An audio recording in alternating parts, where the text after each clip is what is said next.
ಕಬ್ಬಿಣದ ಸುತ್ತಳತೆಯನ್ನ ನೋಡಬಹುದು. ಕಬ್ಬಿಣದ ಸುತ್ತಳತೆ ನೋ ಜಾಯಿಂಟ್. ಒಂದು ಏನು ವಿಶೇಷತೆ ನೋಡ್ಕೋಬೇಕಂದ್ರೆ ಮೇಲಿನ ಅಗಲಕ್ಕೂ ಹಾಗೂ ಈಗಿನ ಕಂಬದ ಅಗಲಕ್ಕೂ ಸಾಕಷ್ಟು ವ್ಯತ್ಯಾಸವಿದೆ.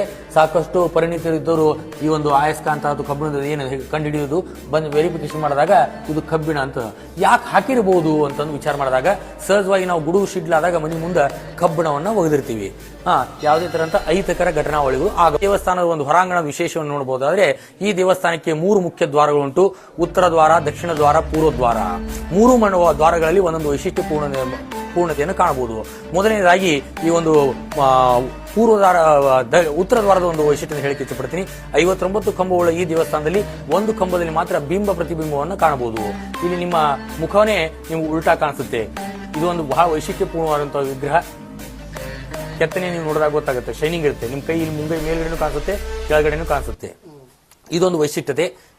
ಇನ್ನೊಂದು ವಿಶೇಷತೆ ನಾವು ಹೇಳಬೇಕಂದ್ರೆ ಈ ದೇವಸ್ಥಾನಕ್ಕೆ ಗುಡಿ ಜೀರ್ಣೋದ್ಧಾರ ಮಾಡುವಂತ ಸಮಯದಲ್ಲಿ ಅತಿ ಅಭೂತಪೂರ್ವವಾಗಿರುವಂತಹ ಒಂದು ವಿಗ್ರಹ ಸಿಕ್ತು.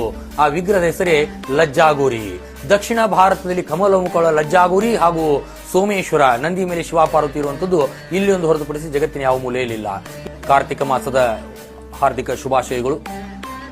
ಈ ದೇವಸ್ಥಾನದ ಒಂದು ಸಂಕ್ಷಿಪ್ತವಾದ ವಿವರಣೆ ಹೇಳಿ ಇಚ್ಛೆಪಡ್ತೀನಿ. ಈ ದೇವಸ್ಥಾನದ ಹೆಸರು ಸೋಮೇಶ್ವರ ದೇವಸ್ಥಾನ.